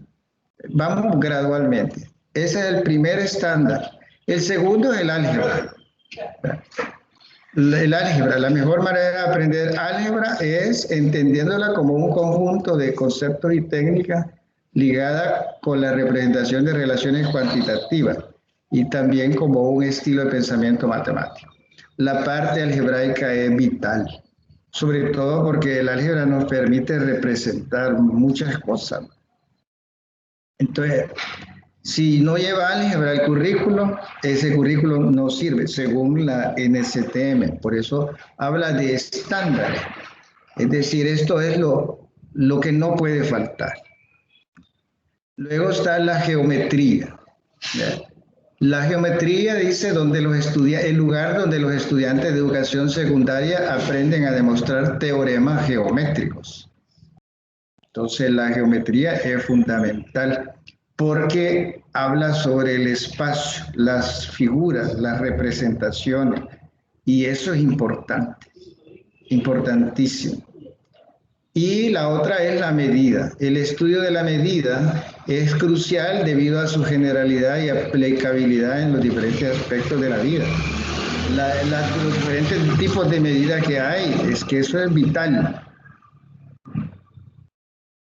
Y el último estándar es el análisis de datos y probabilidad. El razonamiento estadístico es esencial para desempeñar como un ciudadano y un consumidor informado. Análisis de datos y probabilidad, etcétera, ¿verdad? Entonces, hoy esto es importantísimo, es importante. Quizá antes no era así como tan. Ahora, yo ya les he contado que en los noticieros no le preguntan al televidente si sabe algo de estadística, que si siquiera medio le enseñaron algo de estadística en 9º grado. No le preguntan, le tiran el montón de datos estadísticos, o sea, como que si la persona que está viendo la tele tenga conocimientos sólidos de estadística. Que son datos importantes, por supuesto que sí. El problema es que no todos los salvadoreños tienen la base suficiente para comprender eso. Pero que es necesario, es necesario. Hacia eso vamos, ¿va? Y la estadística, usted sabe, comienza como probabilidad y termina siendo verdad. Ese es el problema de la estadística. Lo que era una simple probabilidad, la probabilidad de que esto suceda es tanto, pero eso se repite tanto y tanto y tanto que se convierte en verdad, deja de ser probabilidad. Por eso la estadística es importante. Entonces, el ciudadano del futuro tiene que conocer de esto. Tiene que conocer. O las encuestas, mire, seguido en la tele, resultados de encuestas. Y comienza a darle los datos. Y yo cuando veo todos esos noticieros siempre me acuerdo de una señora que vendía comida por ahí donde yo trabajaba. Y yo veía que le pagaba una cora a otra niña por ayudarle a su nieta a hacer unas tareas, ¿verdad? Y yo lo veía, pero un día ya no aguanté la curiosidad y le digo, ¿y por qué le pago una cora? Es que yo no puedo leer ni escribir, me dijo. Entonces le pago una cora a mi vecina, la nieta de mi vecina, para que le venga a ayudar a mi nieta. Imagina una señora de eso. Le dan el montón de datos estadísticos en la tele. ¡Ay, Dios! Por eso la NSTM dice, hay que preparar en la parte estadística a los jóvenes. Por eso se habla de estándares de contenido. Vamos con los estándares de proceso, que son como lo que ya... En El Salvador, ¿cómo define la competencia el Ministerio de Educación? Dice, capacidad. Dice, capacidad de enfrentar con garantías de éxito, no garantías de fracaso, cualquier problema de la vida real. Esa es la definición de competencia en El Salvador.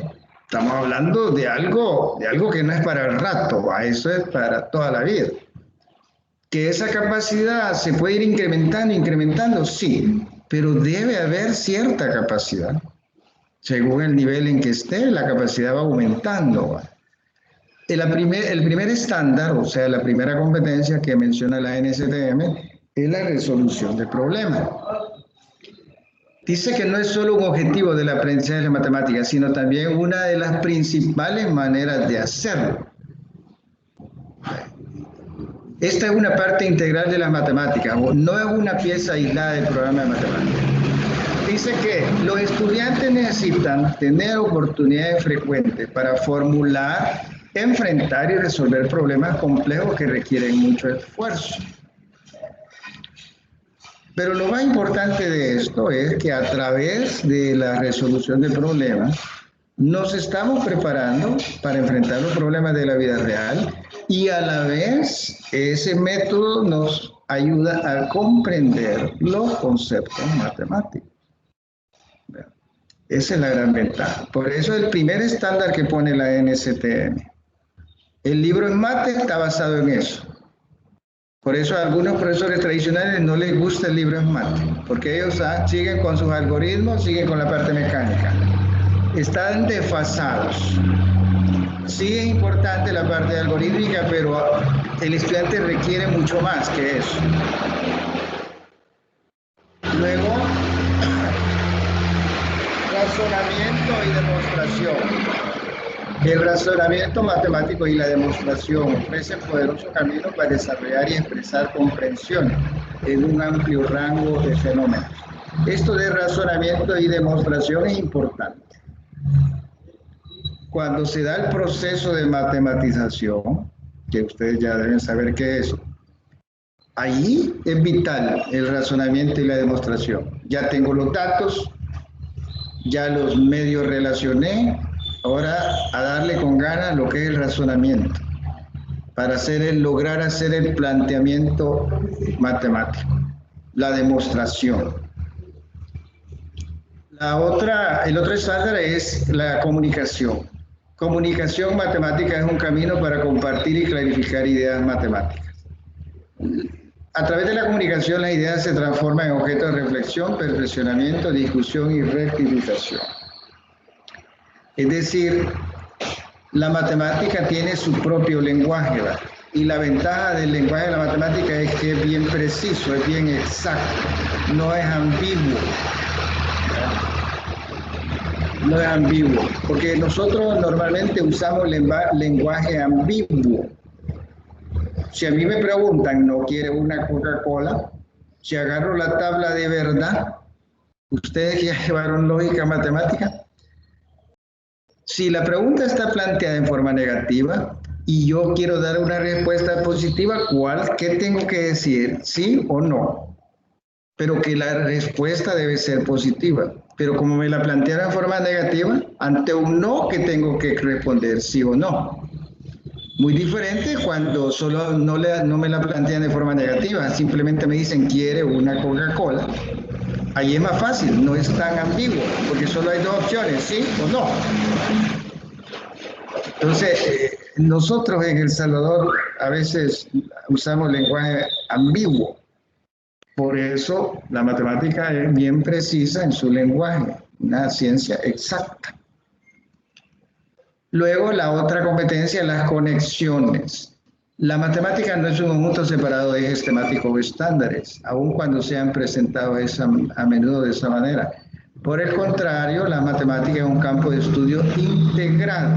Por lo tanto, el estudiante debe saber encontrar o hacer las conexiones entre unos datos y otros. La representación, ahí es donde ayuda mucho el software GeoGebra, creo yo. Bueno, hay otros software, pero para la enseñanza GeoGebra es precioso. Por ejemplo, la parte estadística, ¿verdad? Tengo yo un cuadro de datos, luego los represento.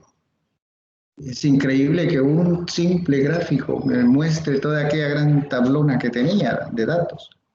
Ese tipo de representación ayuda mucho, porque pasamos de lo concreto a lo abstracto a través de GeoGebra. La gran tabla de 2000 datos, aquí está, miren este grafiquito, hecho a escala por GeoGebra. Entonces, la tabla ya no la necesito. Aquí está la misma tabla, pero dicha de otra forma, en estadística, igual que en otras cosas. Vale. Entonces, bueno, no sé si hay algún comentario, solo quería decirles que me he extendido un poquito, porque según esto, según la agenda, en esta tutoría no hay preguntas, así que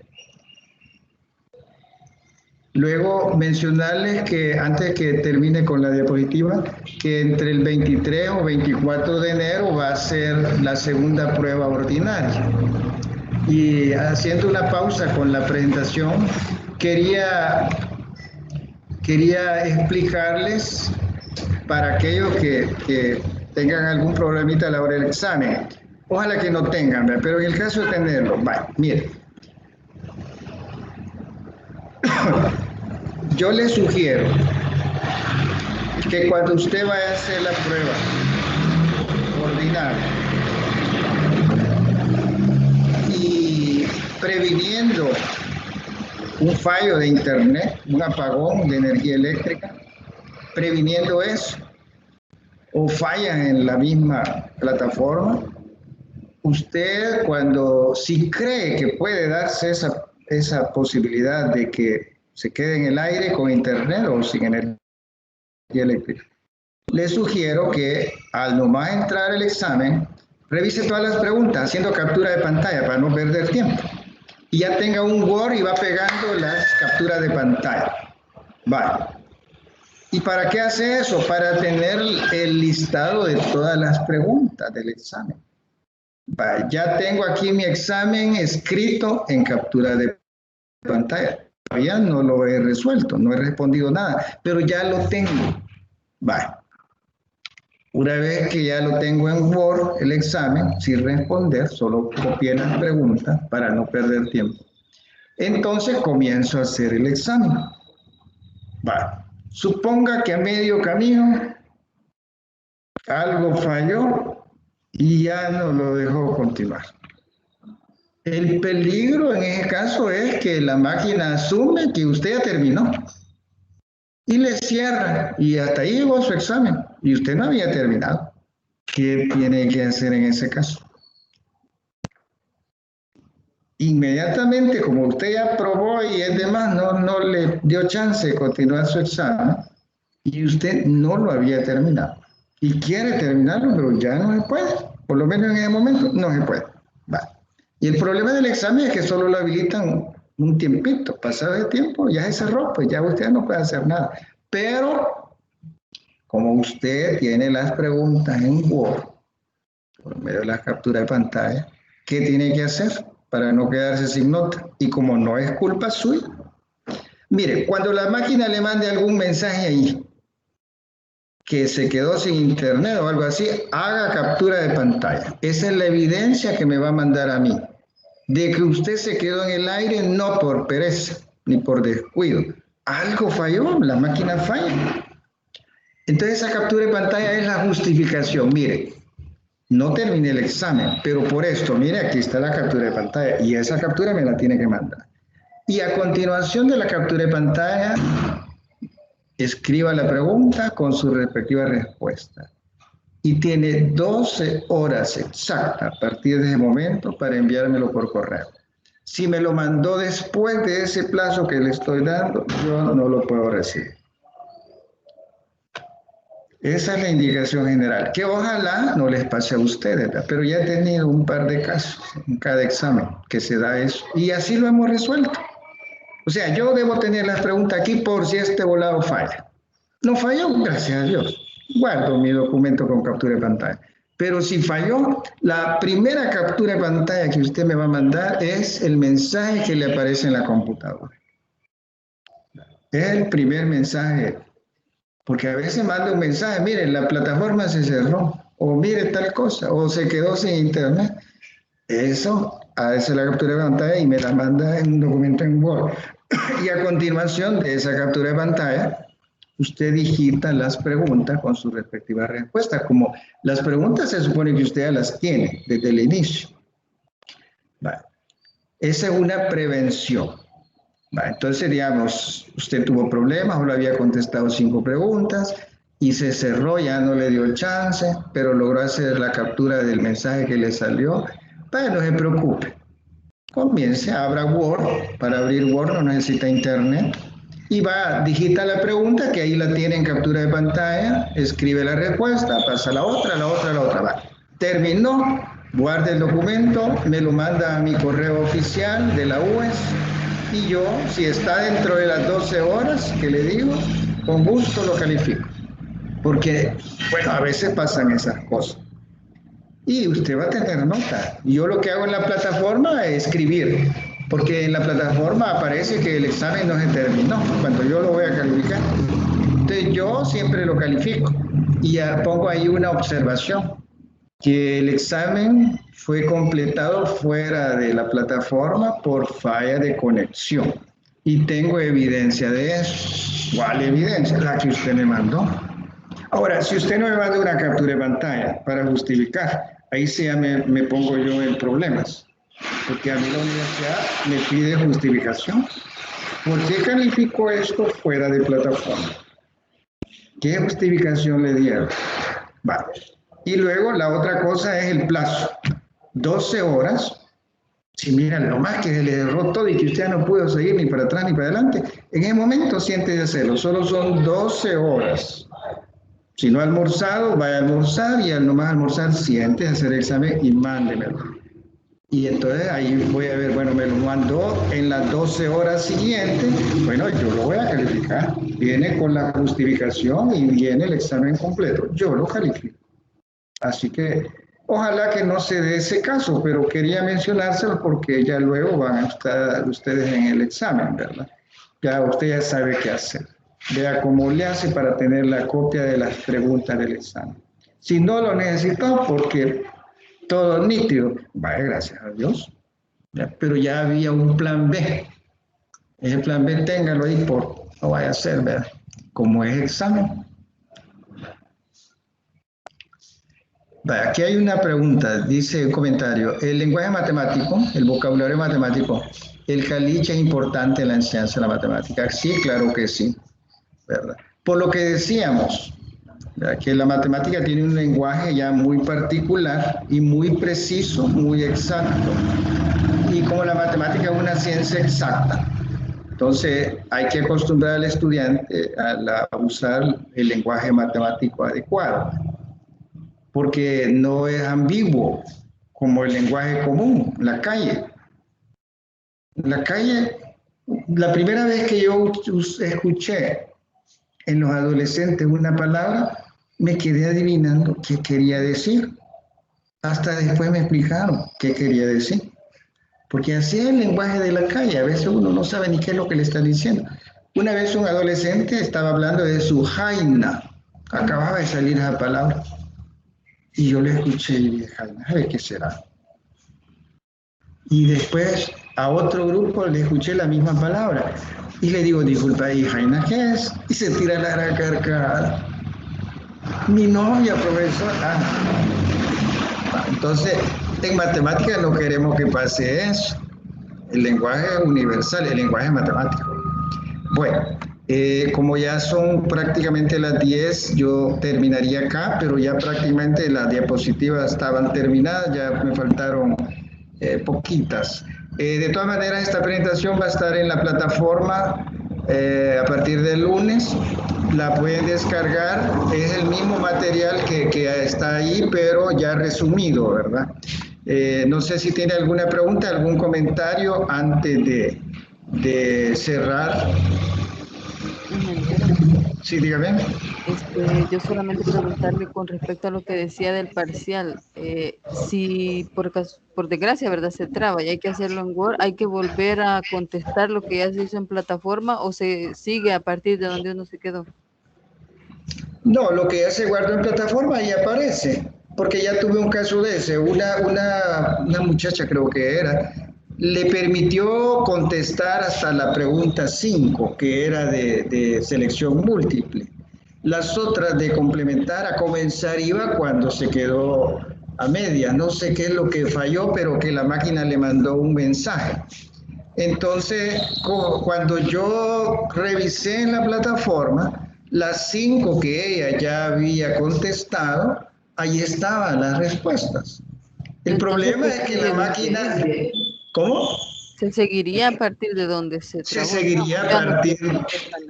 Sí, ahora si usted tiene tiempo y me manda completo todo, mejor por seguridad, ¿verdad? Pero ya le digo, esa vez yo entré y vi que en la máquina estaba la respuesta hasta las 5, que fue donde se dio la falla. Entonces, pero como ella me había mandado el resto de preguntas, las primeras 5 no me las mandó y no era necesario porque ya me aparecía en la plataforma. Entonces yo califiqué y le puse la nota en la... Ajá, dígame. Otra cosa, con lo que usted mencionaba del enlace para los juegos de matemática, quisiera que me lo enviara. Va, lo voy a enviar a todos. Agradecerle también por todo lo que me ha enseñado, por compartir sus experiencias durante todo este ciclo. Ha sido de verdad un gusto tenerlo como tutor y muchas gracias.